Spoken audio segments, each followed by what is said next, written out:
உங்களுக்கு தான் இந்த வசனம். தாய் மறந்தாலும் நான் உன்னை மறக்க மாட்டேன்னு சொல்கிறாரு ஏசப்பா. நம்ம தாயை மதித்ததே இல்லை. நான் எங்கள் அம்மா சொல்கிறத ஒரு நாளும் கேட்டதே கிடையாது. ஆனாலும் எங்கள் அம்மாவுடைய அன்பு இன்னும் வரைக்கும் என்னை விட்டு போகவே இல்லை, குறையவே இல்லை.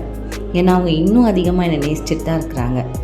அதே போல் என் பிள்ளை என் பேச்சை கேட்க மாட்டான், என்னை மதிக்க மாட்டான், நான் சொல்கிறத கொஞ்சம் கூட கவனிக்க மாட்டான். ஆனாலும் எனக்கு அவன் மேலே இருக்கிற அன்பு குறையவே இல்லை. கோவம் வரும், ஆனாலும் அவன் மேலே இருக்கிற அன்பு என்கிட்டேருந்து போகவே இல்லை. அதுபோல் இந்த உலகத்தில் இருக்கிற பொருளாதாரங்கி நீங்களே உங்கள் பிள்ளைகளுக்கு நல்ல இவை கொடுக்கும்பொழுது பரமபிதா எங்களை படைத்தவர், நம்மளை உருவாக்குனவர், நம்மளை நிலைநிறுத்தினவர் எப்படிங்க நம்மளை கைவிட்டுருவார், நம்மளை எப்படி வெறுத்துருவார்? அவர் இன்னும் அதிக அன்பை நம்ம மேலே வச்சுட்டு தான் இருக்கிறாரு.